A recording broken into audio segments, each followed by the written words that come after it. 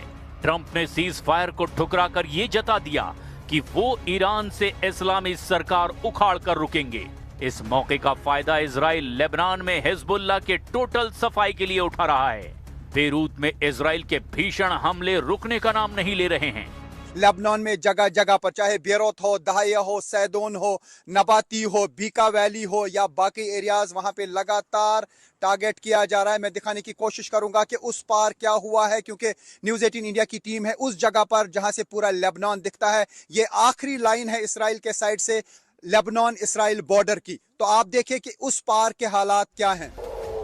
Beirut में धमाके, तेल अवीव में धमाके, बहरीन में अमेरिका के अड्डों पर धमाके, यूएई और कुवैत में धमाके। ये बारूदी शोर कब थमेगा कोई नहीं जानता, लेकिन ज्यादा देर हुई तो दुनिया इसकी भारी कीमत चुकाएगी।